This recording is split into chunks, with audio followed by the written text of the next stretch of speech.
What is preeclampsia? Preeclampsia is type of hypertensive disorder of pregnancy developing after 20 weeks of gestation. And this is characterized by edema, hypertension, and proteinuria. The causes of preeclampsia is unknown, but there are some possible contributing factors include nulliparity, previous preeclampsia, age younger than 18-year-old or over 40 years old, family history, chronic hypertension, chronic kidney disease. There are some conditions that create excessive or excess thromboplastic tissue, such as multiple gestation, diabetes, or Hydatidform mole. What are the clinical manifestations of mild preeclampsia? Blood pressure exceeding 140 over 90 mmHg or increase above baseline of 13 mmHg in systolic pressure or 15 mmHg in diastolic pressure. They need to have two readings taken 4 to 6 hours apart. Weight gain of 2 pounds per week during second trimester. There's a proteinuria 1 plus to 2 plus or 300 milligram per deciliter in a 24 hours sample. For the severe preeclampsia, there's a blood pressure of 160 over 110 mmHg noted on two readings taken 4 to 6 hours apart with a client on bed rest. There's oliguria less than 500 ml per 24 hours, proteinuria 3 to 4 plus, there is epigastric pain and severe headache, which usually precede convulsions in eclampsia. Blurring of vision, pitting edema, face, upper extremities. For the eclampsia, there's a convulsion, proteinuria, hypertension, coma, and death. For the nursing management, we have to monitor vital sign and the fetal heart rate, minimize external stimuli, and promote rest and relaxation. We have to weight patients daily, assess deep tendon reflex every 4 hours, assess edema of face, hands, leg, and feet. Avoid placing a tongue blade between the client's teeth that may cause broken teeth or aspiration. Bed rest and place patient in left lateral position to avoid uterine pressure on vena cava. Regular diet with ample protein and calories. Safety of our patient. Raised padded side rails. We have to monitor and record urine output and intake, protein level, and specific gravity. There is a medications like magnesium sulfate, Valium, and hydralazine. Magnesium sulfate is a drug of choice for the prevention and treatment of convulsions since it decreases muscular irritability and causes the central nervous system depressions. The therapeutic level of magnesium sulfate is 5 to 8 mg per 100 ml and given slow piggyback IV or intramuscular Biazitrak method. There is an overdose of magnesium sulfate and those signs and symptoms like decreased urine output, decreased respiratory rate, decreased level of consciousness, and deep tendon reflex decreases. The antidote for magnesium sulfate is calcium gluconate. And very important to monitor the maternal and fetal vital sign. Now, Let us try to answer 10 questions. So let's start. Question number 1. At 32 years old, Premier Gravid returned to the clinic for routine prenatal visit at 36 weeks gestation. She has had a prior pregnancy with pregnancy-induced hypertension. The assessments during this visit include blood pressure of 140/90, pulse rate of 80, and +2 edema of ankles and feet. Based on the client's past history and current assessment, what further information should nurse obtain to determine if this client is becoming pre-eclamptic? A. Headache. B. Blood glucose level. C. Proteinuria. And letter D. Edema in lower extremities.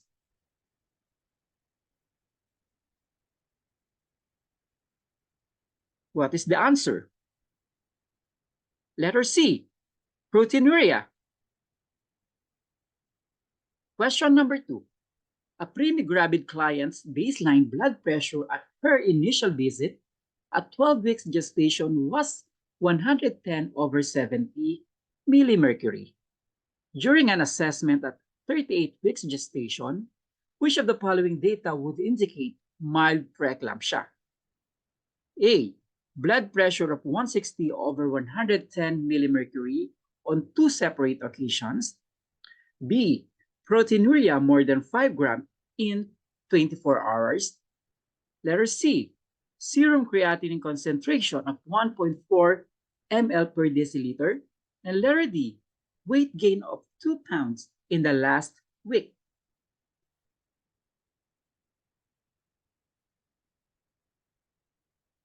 What is the answer? Letter D. Weight gain of 2 pounds in the last week. Number 3. A 16-year-old client at 34 weeks gestation who is being monitored at home with home nursing visits is diagnosed with mild preeclampsia and has gained 2 pounds in the past week. Her current blood pressure is 144/92 millimercury, which assessment findings would require further actions by the home health nurse. A. Occasional headache. B. Frequent voiding in large amounts. C. 1+ pedal edema. And letter D. 3+ protein on urine dipstick. What is the answer? Letter D. 3+ protein on urine dipstick. Number 4. When teaching a multigravid client diagnosed with mild preeclampsia about nutritional needs, which of the following types of diet should the nurse discuss? A. High residue. B. Low sodium. C. Regular diet. And letter D. High protein diet. What is the answer? Letter C. Regular diet. Number 5. A 17-year-old client at 33 weeks gestation diagnosed with mild preeclampsia is prescribed bed rest at home. The nurse instructs the client to contact the healthcare provider immediately if she experiences which of the following? A. Blurred vision. B. Ankle edema. C. Increased energy level. And letter D. Mild backache. What is the answer? Letter A. Blurred vision. Number 6. As the nurse enters the room of a newly admitted preemie-gravid client diagnosed with severe preeclampsia, the client begins to experience seizure. Which of the following should the nurse do first? A. Insert an airway to improve oxygenation. B. Note the time when the seizure begins and ends. Letter C, call for immediate assistance. Letter D, turn the client to her left side.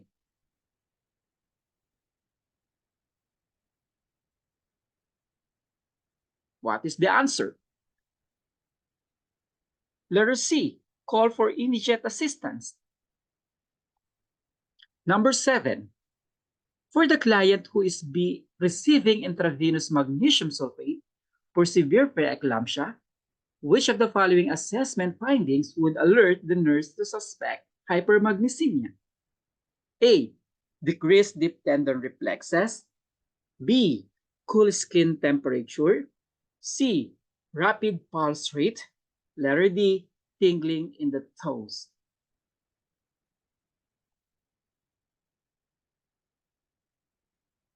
What is the answer? Letter A, decreased deep tendon reflexes.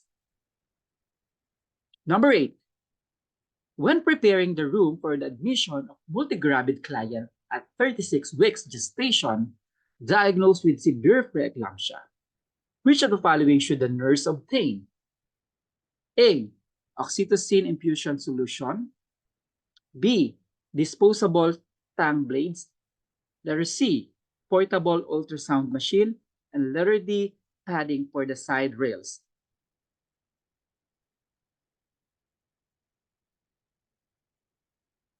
What is the answer? Letter D, padding for the side rails.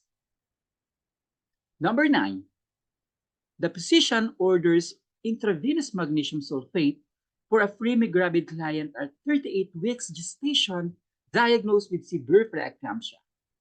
Which of the following medication should the nurse have readily available at client's bedside? A, Valium or diazepam. B, hydralazine or apresolin. Letter C, calcium gluconate. And letter D, phenytoin or dilantin.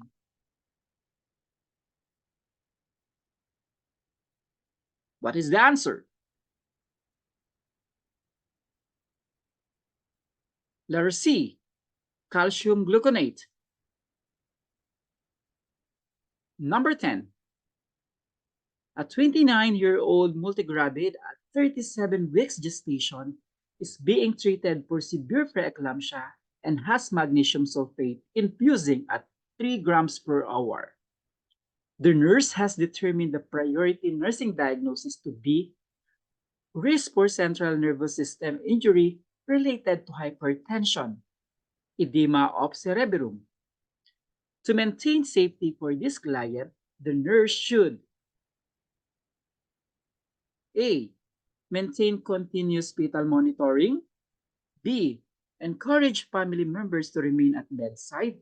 C, assess reflexes, clonus, visual disturbances, and headache. Letter D, monitor maternal liver studies every 4 hours. What is the answer?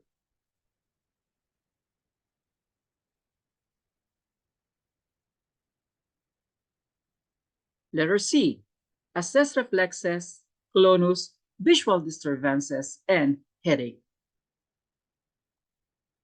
Thank you so much for your listening. Please subscribe to our channel.